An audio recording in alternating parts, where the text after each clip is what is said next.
Hello. Hello. Welcome Hi. to one of our artist talks in our artist talk series for the theme semester. This is a particularly welcome and important exhibition that we have in the gallery currently. Unfortunately, the artists were not able to make it today. They had planned on coming to Joplin to be here live, but they had some flight issues, and so they're going to be delivering their talk over Zoom.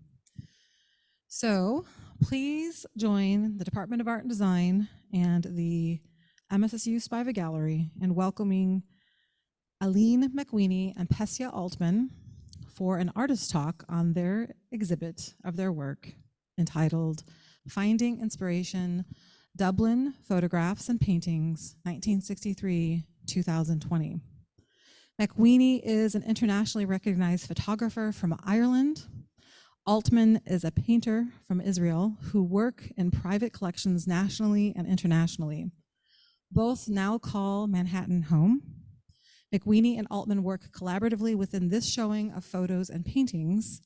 Altman was inspired by MacWeeney's photographs to create her own series of colorful drawings and paintings which incorporated themes and characters from his black and white imagery.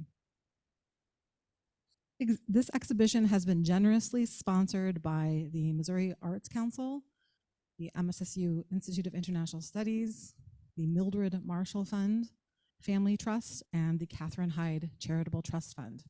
So please join me in welcoming Alen MacWeeney and Pesya Altman on Zoom.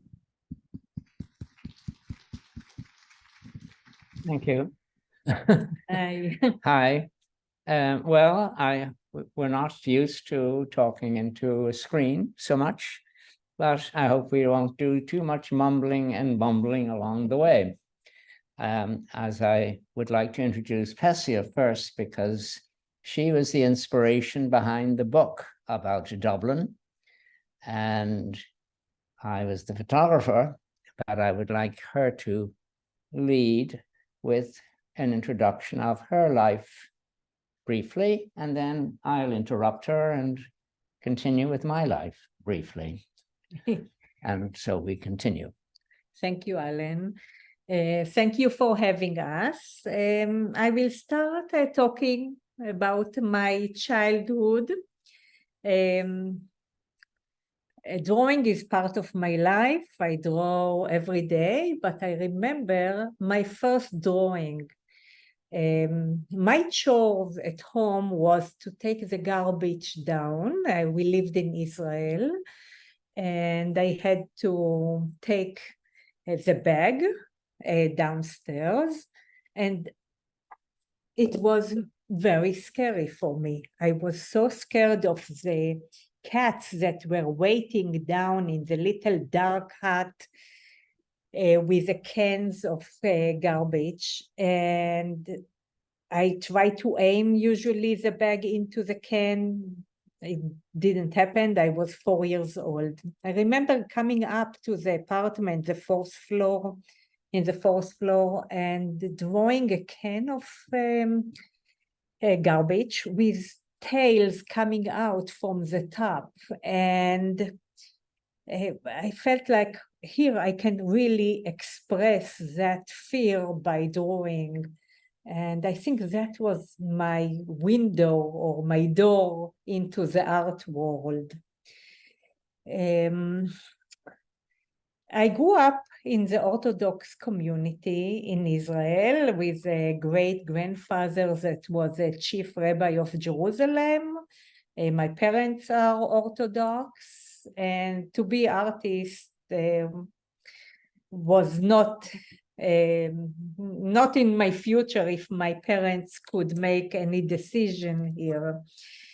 The house was full of culture, even that they were Orthodox. I remember seeing, we had on the table the Sistine Chapel, a book about the Sistine Chapel. We had a book of Ocassai, Manet, Picasso. So as a child, I knew all those artists, even that I don't think anybody in the neighborhood was exposed to that kind of culture. In my elementary school teacher told me that I don't have to follow the project, I can do whatever I want, and that was a big compliment for me. High school, I went to a high school that specialized in studio art, and I basically spent all my day, the entire year in the studio art, avoiding math classes or science classes. After my high school, I went to do my service. I went to a village in the north of Israel, a village of immigrants from Cochin in India. And the mission was to help them assimilate into the Israeli society. They were very isolated, and I started taking them to art museums in Israel, to art galleries, to libraries. I was always very interested in other culture, other places in the world. As a kid, I was dreaming about traveling, and I love history. So I think that will be also a point that will connect us again to the Dublin book. I'll take over for a little bit. I was born in Dublin the day actually the war broke out, the Second World War broke out.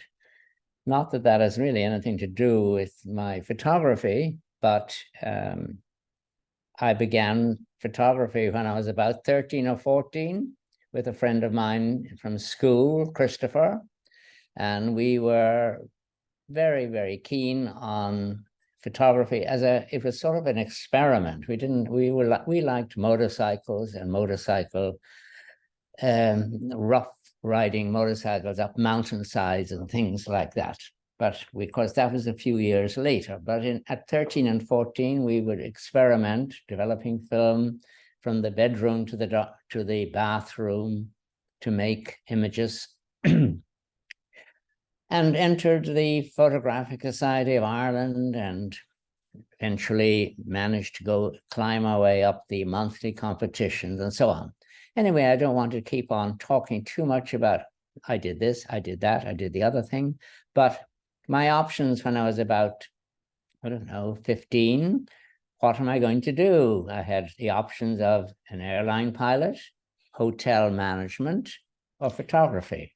Well, I selected photography, and I first worked in a little studio developing film in jam pots.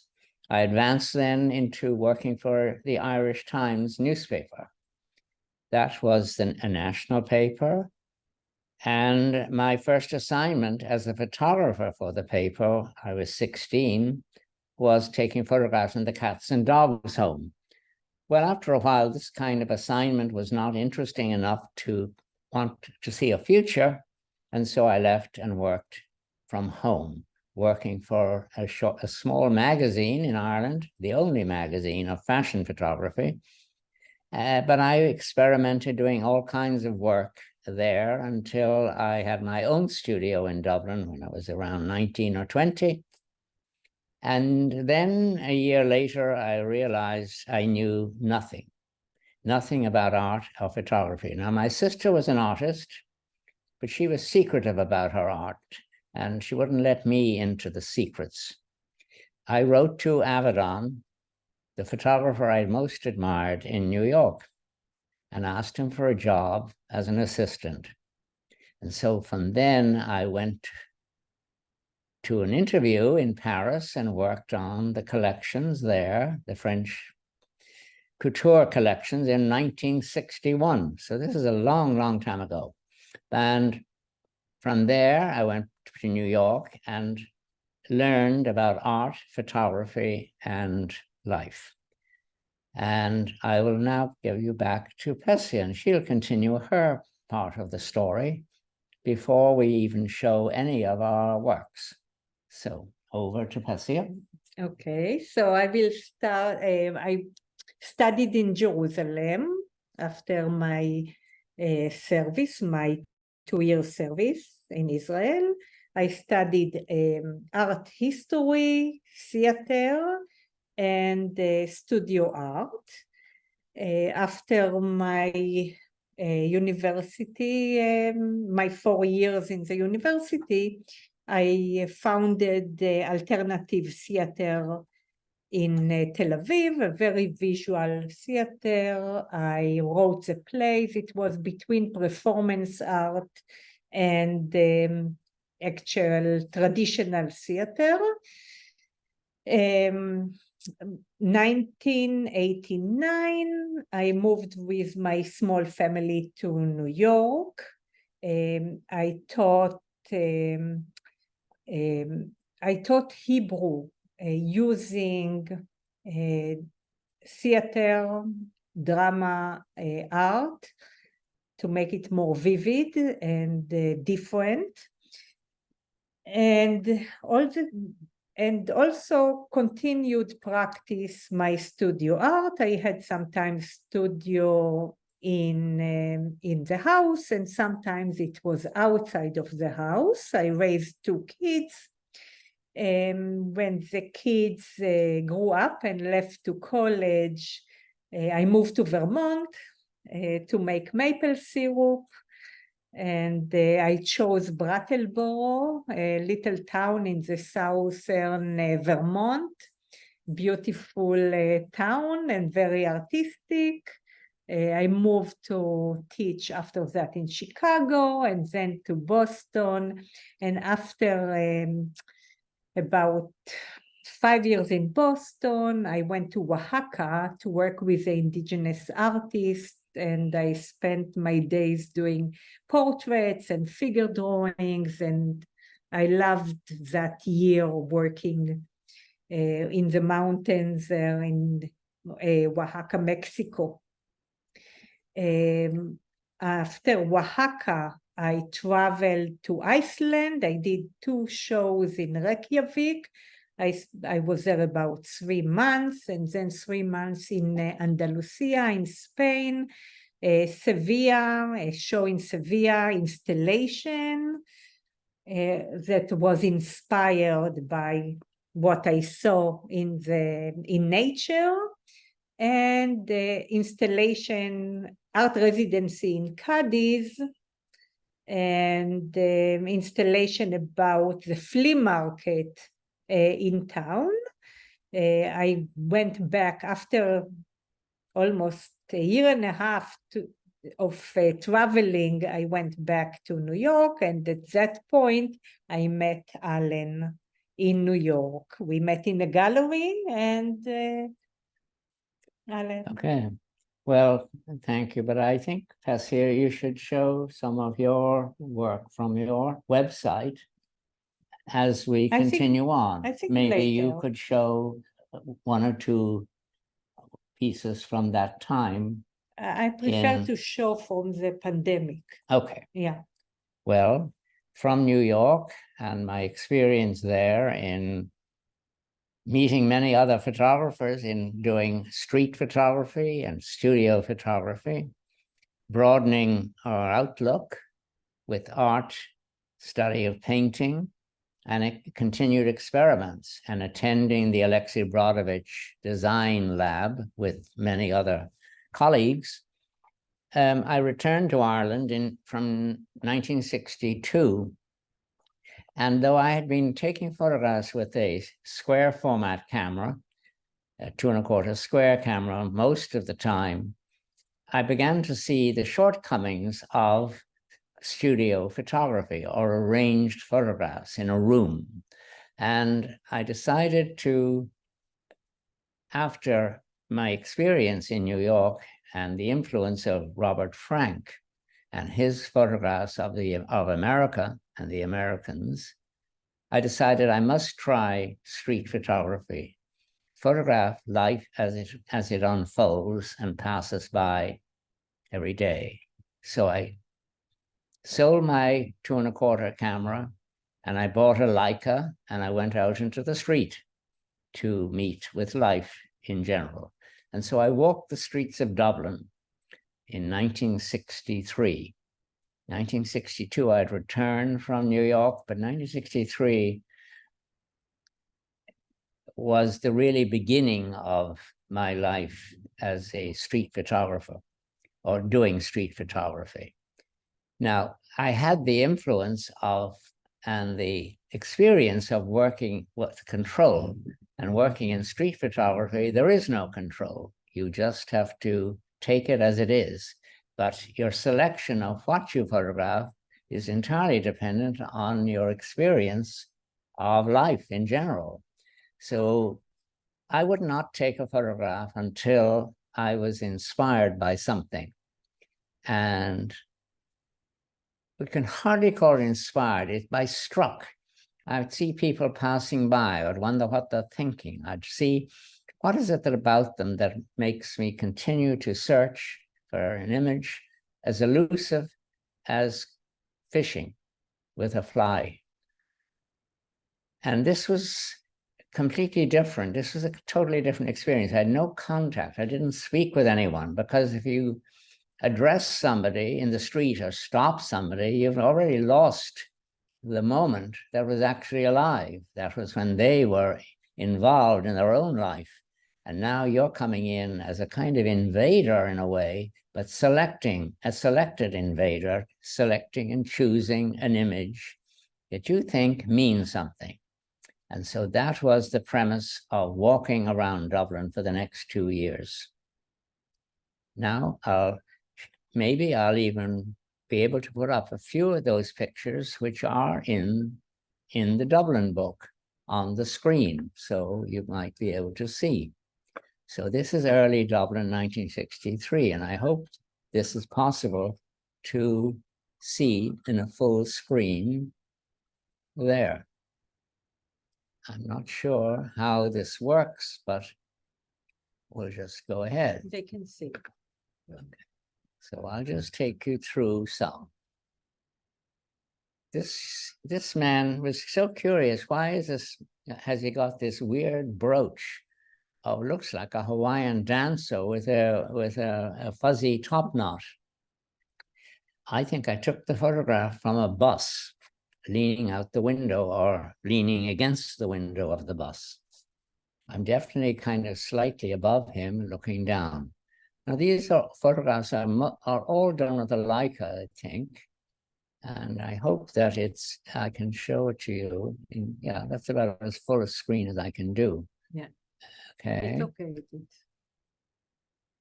These two young men are at a wedding. I'm just bought the camera like a day before. I'm learning to focus it, and it probably is one of the better photographs I've ever taken, because not only am I unconscious of them, but they're unconscious of me completely. One is a musician, or I think they both were musicians, and they commented in the book. Let's talk how the book actually started. Okay. Well, yeah, I'll let you explain how it started. So go right ahead. Okay, so March 13, 2020, the pandemic started, and we moved to Sag Harbor, very isolated from the world. And I was teaching high school students online on Zoom, a lesson about memory. And I told them I'm going to post one of Alan's photos from Dublin that he took in 1963. I'm going to post it to a group of Dubliners on Facebook and see what those people think about, or what they remember from their past, from their childhood. I looked and I signed up into many groups on Facebook, and I chose that group that called Dublin Down Memory Lane. First, we had there 70,000 people, but also they were very active, and the conversation between them, fascinating conversations about all kinds of things. Usually they posted photos of their parents in wedding, or they asked people to restore, if somebody has Photoshop, to restore their photo. And I posted one photo. So first, the reaction was amazing because they understood that this is something completely different. It's not a family photo, it's a professional. And the quality of the photos from the 60s. And I posted the photo of the man standing with his bicycle, smoking in dusk. You can see the antennas, you can see you can see Dublin. And immediately the reaction, the writing, they commented about the streets, the location, the landscape, it was amazing. I said, okay, that's really a text for the book. This is a collective memory project. We have the thousands of people that react to those photos. And every day in the after that, for 3 months, I posted one photo, and they wrote and they thanked for sharing. And you want to find that photo? You are looking for the photo. I was trying to find it, but I find to have this little block of double images of us. I'm not sure why. It's okay. I'm going to quickly go to the photo. That's it. Yeah, that's the first photo that I posted to Dublin Down Memory Lane in 2020.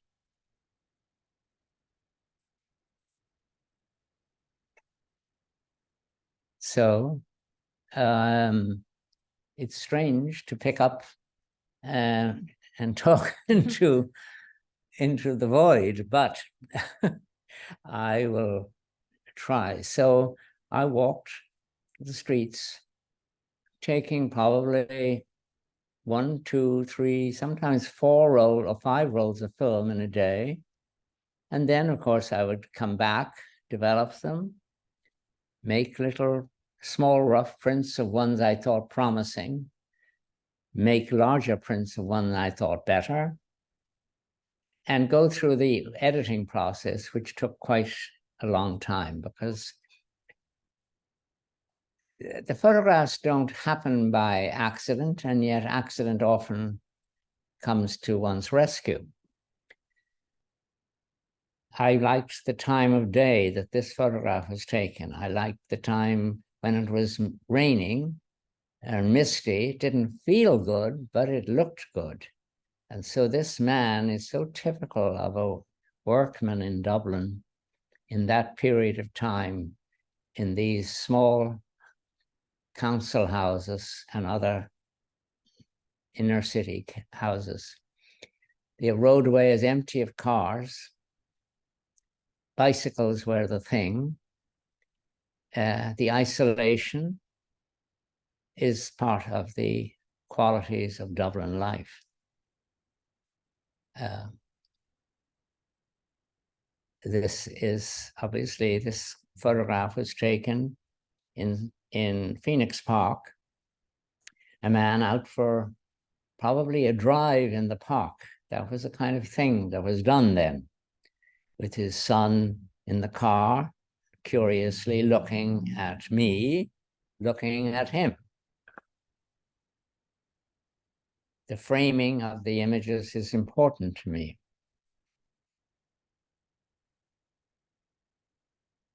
the quality of light is important. Light is the only thing that you have as your ally in taking photographs. If you can see it, you can photograph it.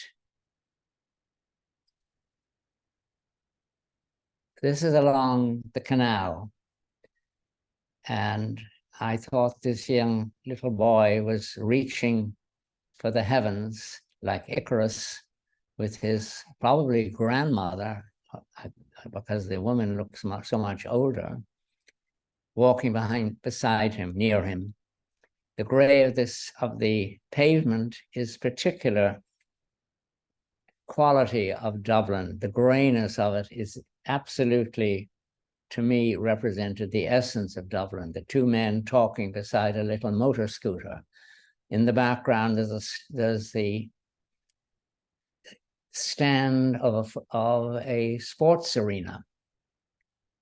The truck, a typical truck of that time, or a lorry as it would be called in Dublin, just stands there idly parked on the sidewalk. The emptiness is a quality particular in Dublin. Mm. And This photograph had little reaction when posted online, whereas other things, the curiosity of children, the curiosity of life, somebody had fallen or jumped into the river or into the canal, and everybody, all the children in the neighborhood descended on the canal. One looks at me in curiosity. Children sitting outside in a pram beside a butcher shop. No one would ever leave their child or two children sitting in a pram anywhere by themselves. But that was Dublin in 1963, and that was normal for children to be sort of left to themselves. Most of the time, the streets were occupied by various dogs who seemed to control most of life in Dublin, chasing cars and running in and outside of shops.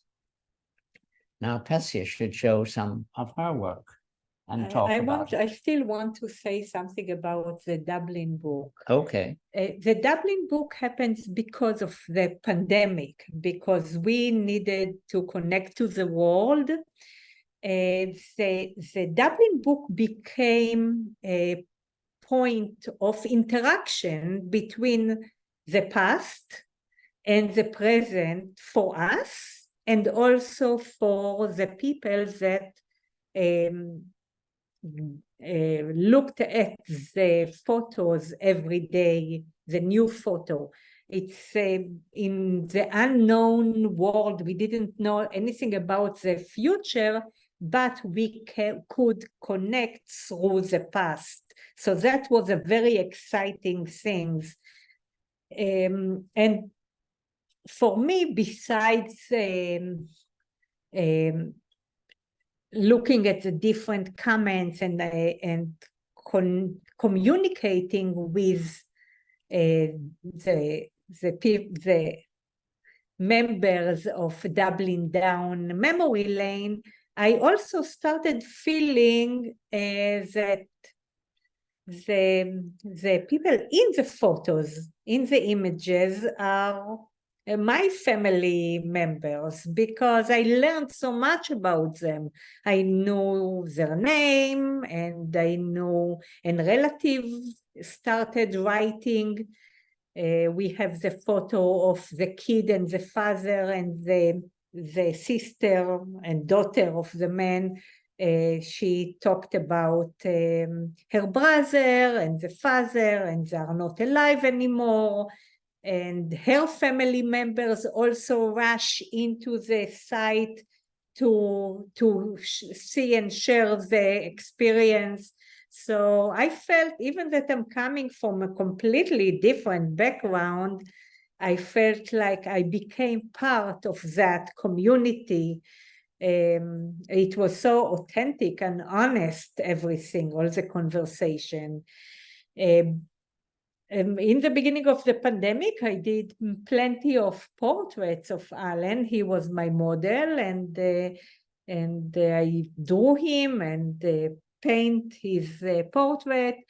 But when the Dublin book became such a big part of our life and my life too, I started painting the characters. So from the photos, I chose the things that I could relate to. Usually it's the people in the photo, not as much the landscape. And I created new stories with those characters. Sometimes I added something from our daily life into the painting. So I will show some of my painting. I don't know if you can see it. No. Okay. Yeah, that's good. Now you can maybe. Oh, no. No, I can see only yours now. Wait. Need to go to the other. Wait. Is this in the way? You can pull that down. Not this. Your website is in the way.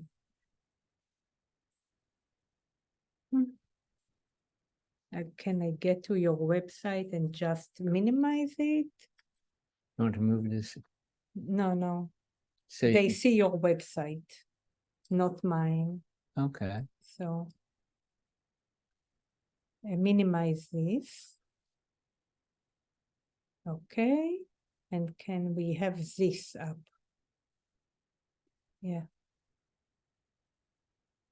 I don't know what you want me to. Here, let me do it. I will move it here and I will do this. No, still they see your.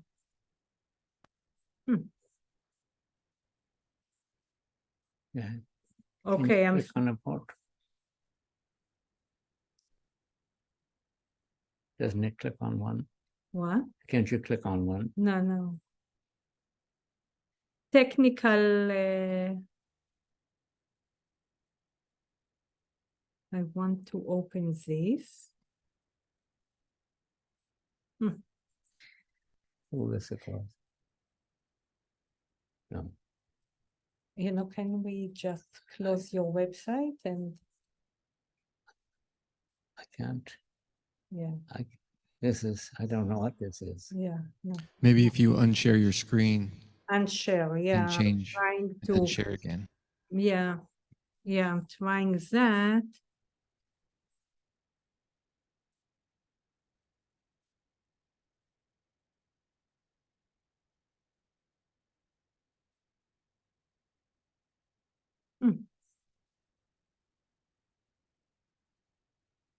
Yeah, try something. It's kind of, oh, here. Okay, and share. Your screen sharing is paused. Yeah, okay, Stop share. Okay, it's Yeah. not stopped. yeah, Okay. okay, now Now what? share screen No, you don't want to share And- screen. You want to get your website. here. Yeah, that's not your website. No, So why don't you put my website down at the bottom? okay, stop, no. Stop sharing. Okay, You're impossible to deal with. I'm, You don't know what you're doing. You just get your own website up and forget the rest. okay. No. Close that to the bottom. Fine. Reopen your website. We lost it. Just go up to. Okay.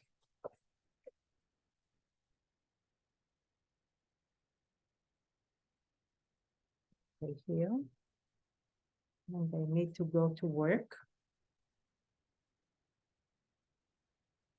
Is this what you wanted to be at? No, work here. Okay. Can you see my website now? Not yet. You'll have to share screen again. Okay. That's the same as you had Share before. screen.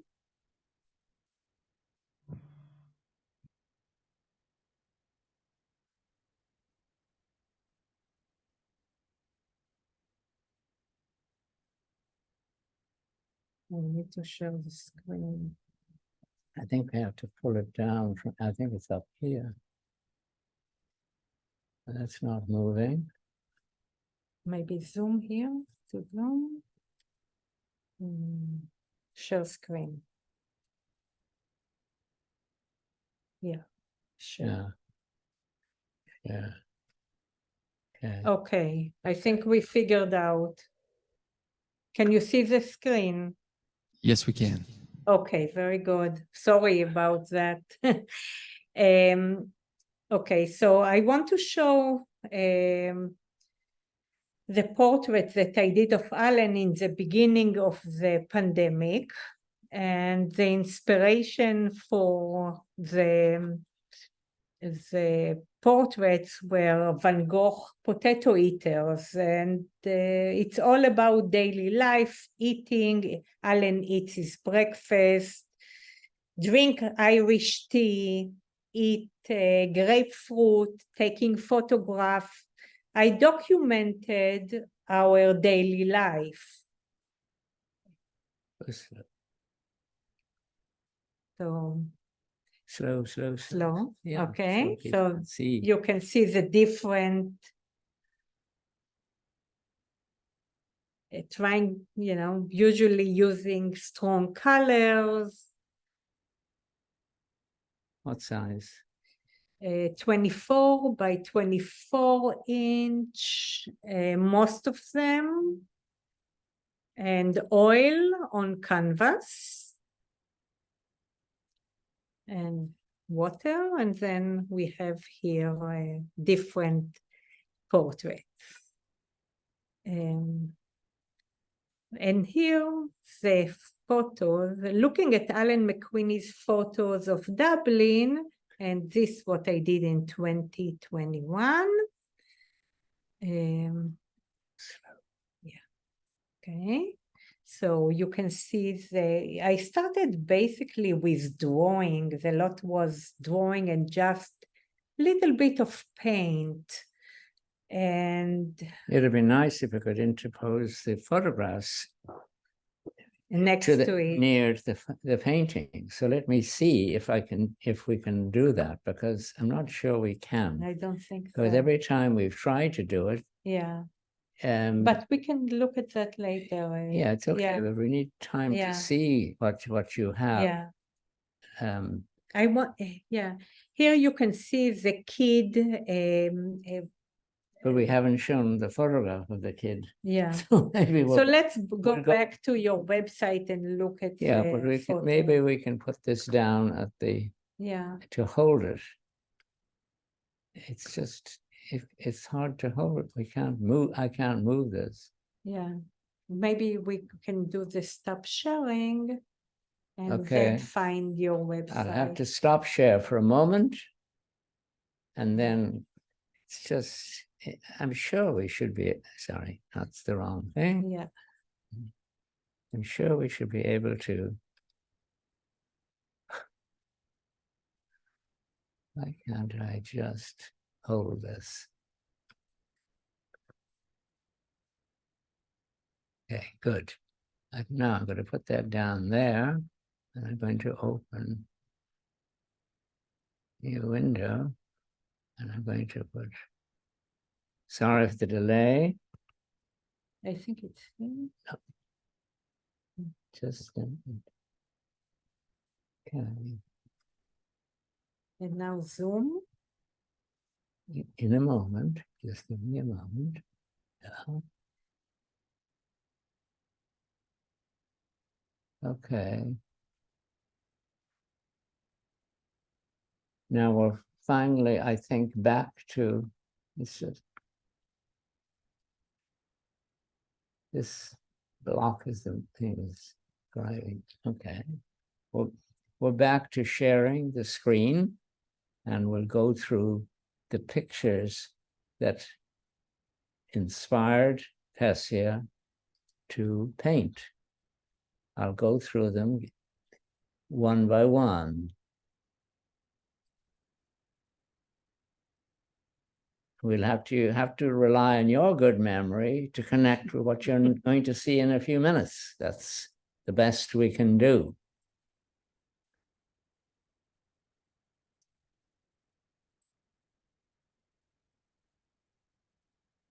Now, So I'll this see. is a girl that ran the drawing that I showed.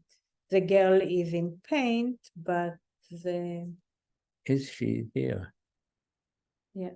but I I'm going to click this just on the chance that we can see it. That's that one. Good. Well, now we have actually something.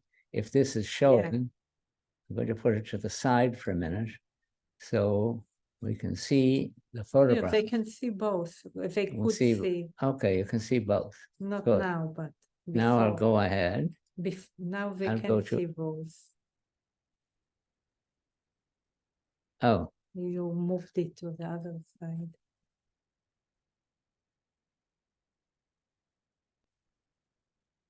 you can see both. Okay. This is really, let me just finish one thing. Okay. I cannot deal with a discussion. I don't know that we're showing. No, we are not showing. You are screen sharing? Yeah. We this is what they see. Yeah. I was trying to show we keep losing Pesya's paintings. Here. There they are. You can put it on top. Yeah, now they can see it. You see? Yeah. Yeah.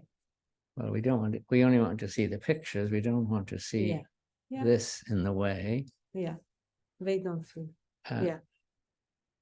And I'll have to go.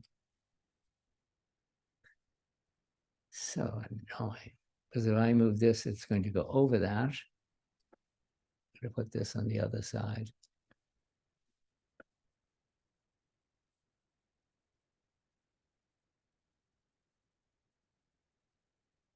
I'll click to a picture you haven't, that hasn't been large on the screen before, that you've included in your Okay.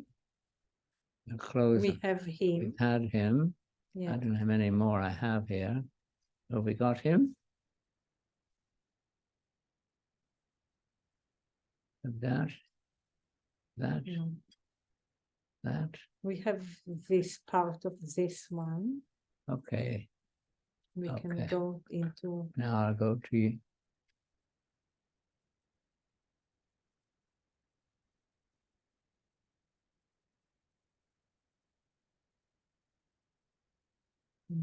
Looking here. Okay. You see? Mm-hmm. So- You can't make it bigger. No, if I will make it bigger, it will cover him. I'll cover him. Okay. Okay. Okay. Okay. So better to just Yeah. to see Yeah. one or the other. Yeah. So the man in the bicycle with the bicycle in the street, we can see him in black and red upside down. I used the image and I developed it to tell my story. And the couple buys The shop. wine store. Yeah. The kid with the box on his head, entering most of my paintings, he became the symbol of the pandemic because we all felt like we are running in the dark with the box on our head.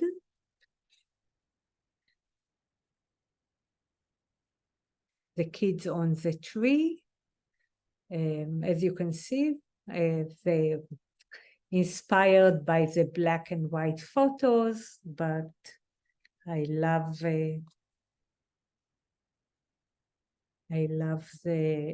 colors.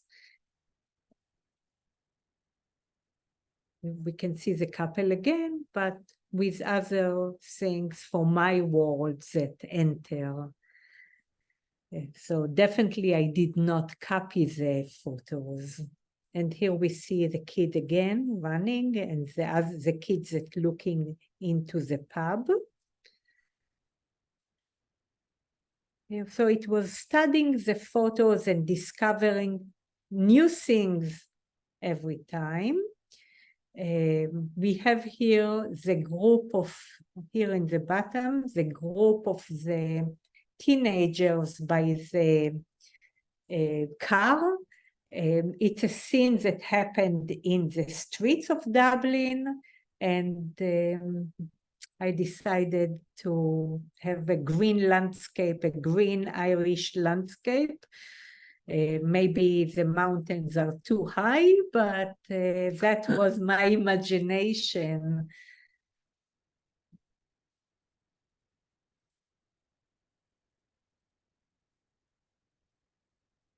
We have here the half house and two characters from the market and the bird.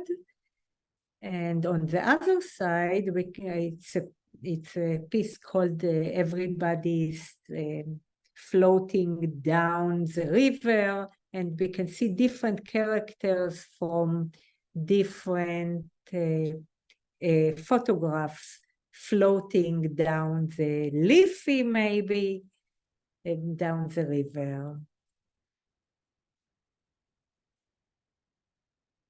I want to talk about this photo with the dogs.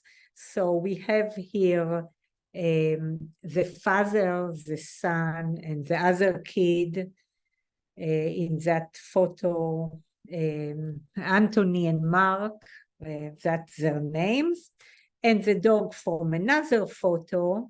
But I added India, Alan's daughter, that came to visit that day with her dog. So we have something from 2021 and from the photos that Alan took in 63. I haven't posted. I was on the wrong area, I think, of my website because it didn't have all of those Dublin pictures to show. It seemed to go around in a circle rather. So I will try to just, if I can get to my site again for a moment. You are. I can go into, books. And in the books department, I'll see if I can find, where is the Dublin book? Here we are. But where are the pictures of the Dublin book? I don't know that they're here. That's only the press release. Oh, okay, here we are, finally on the page with the Dublin book, and will be more relevant to the paintings that we have, Pesya has just been talking about. We know the man with the bicycle again, but we know that, we've seen that. We haven't seen my landlord at one time in Dublin, who was a coal man. Very sweet man, and I did one portrait of him. We've seen the cottages with the big gasometer behind it and the bicycles, but there are many stories about living there and the dangers and the pleasure of the gasometer being there and the people that still live in that cottage. Now that's not showing enough pictures, so I'm afraid we're not getting enough here. We don't seem to have all of the pictures that we should have. So I think we go back to Pesya pictures, and then I will try to find something else in a little bit. Can we make this full screen again? It's green. Okay. So I will go down.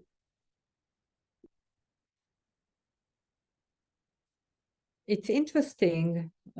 For me, it was very interesting to take the characters from different photos and introduce them to each other and see what kind of a story is coming up from the new composition and the colors and what the Many times I added birds to the painting because I love birds. And also the place that we lived in, Sag Harbor, is full of its nature and forest and full of different birds, the daily experience.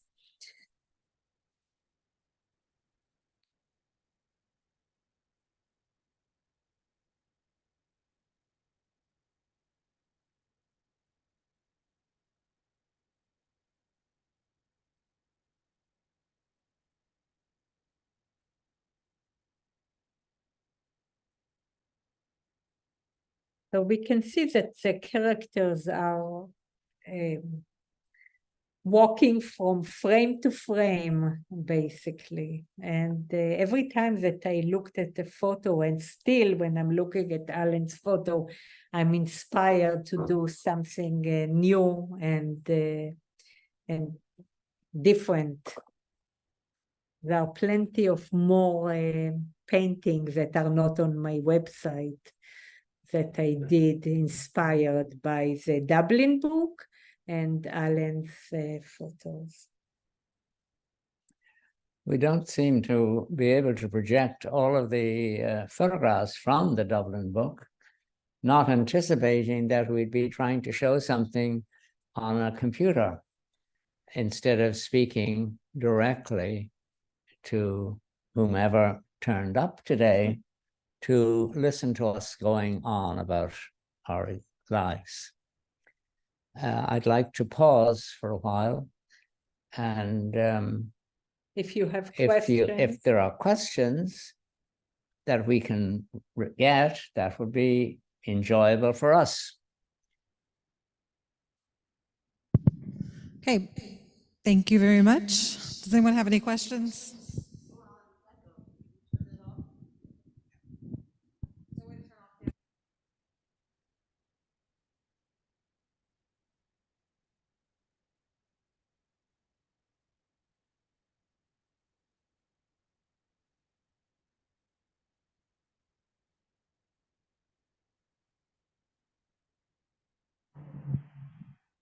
They can't hear you without the microphone. Hello? Pesya. yes.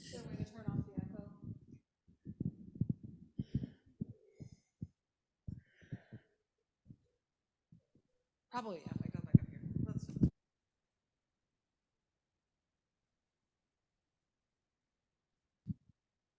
So Pesya, we had a question as to what materials do you work with most often? Okay, that's a good question. I like to explore. I like to try new things. I can say that here in this series, this group of work, I started, as you can see, with ink and acrylic. And then I did oil painting. It really depends on the subject. I think I choose my materials according to the subject. When I do portraits, I like to do charcoal and soft pastels. And I go to a wonderful place here in New York City, a drawing studio. I do it maybe 3 times a week or 4 times a week. I go and draw figure drawings, and I really recommend to everybody that want to be an artist to practice figure drawings and portrait daily. To work on the connection between your brain, your eye, and your hand. It's a wonderful meditation. You forget the world, you just in that triangle. So I work a lot with pencil and charcoal, soft pastels in the drawing. So that's really my favorite. Drawing is my favorite thing. In the studio, I work with acrylic when I started with a new subject, because acrylic gives me, I can work fast and I can work on paper. After I really get to know what the subject and what I want to do. For example, I worked last month on paintings and drawings that related to vertigo. And I started with drawings, then acrylic, and then the oil painting. When I was in Spain, I did installations. So one thing that I did in Cadiz was going to the market, purchasing all kinds of little things in the market, in the flea market, using them as a still life, but also creating an installation with those objects. So it was drawing and found objects. I'm always trying to find new things. It's more interesting for me. Good, thank you. Are there any other questions? Yes.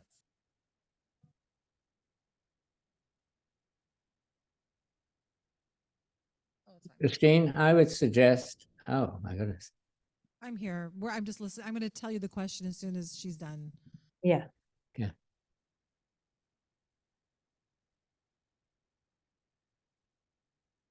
So the question is, out of all of the works that you've completed, do you have a favorite or one that spoke to you the most? And that's a question for each of you to answer. The favorite, what's your favorite work? I don't have one. It changes. It might be one today and a different one tomorrow. I can't say. Sometimes I think I haven't taken a photograph that I like since 1972. Then I think, well, I like that one from 2015, or maybe the one I did yesterday was better. It's difficult to say. It's almost thematic. Why you like one thing one day and something else another day. After a certain time, they become, the photographs or the paintings become part of your kind of family life. You assume that that's the same as the knives and forks in the drawer. You're looking at them every day and they're your companions. And if you decide you don't like one, and then you just evict that one out of your life for a while, or maybe forever. It's not a very clear answer, but that's about the way it is. I would run through groups of photographs of mine just slowly and explain slightly, quickly, what they are, the ones of Ireland. And then I would ask Pesya to do the same with her paintings. She asked about the favorite. Yeah. Right. So what I want to answer the question. It's I thought it was only to me. I'm sorry. No, it's okay. I think when I finish a piece, I know if it was completely honest. If I discovered something new, if I learned something new in the process, then I like that piece. If it's really honest, that's what I'm trying to do in my art. And yeah, I don't have one favorite, but every time that I make a series, I know that I can tell you those three are the best. I achieved something in those three. Okay. Another question? Yes, are there any other questions? Yes, are there any other questions? Are there any questions on Zoom?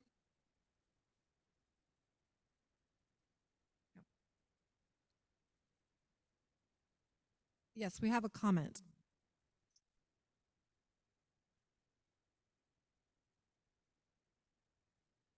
Can we hear? So we had a comment that you had a wonderful series of work and it was a wonderful show. And we're grateful that we were able to host you here. Thank you. Thank It's you. our pleasure. So I want to conclude by thanking Alen and Pesya for their just focus on coming here. We had many, many conversations to bring the show here, and I really found them both a joy to work with. Lots of humor, and I'm really disappointed that they're not here today because I'd hoped to meet them in person. So thank you both, and there is a reception in or near the gallery, in the room adjacent to the gallery. And for those of you who are in my classes, the code word will be photo. So, and that's it. Thank you for coming. Thank you. Thank you, Christine. A pleasure. I'm sorry we aren't there. It would have been quite different presentation, I think, if we had been. But we will also see you tomorrow at 11, our time. Okay. Thanks. Good night.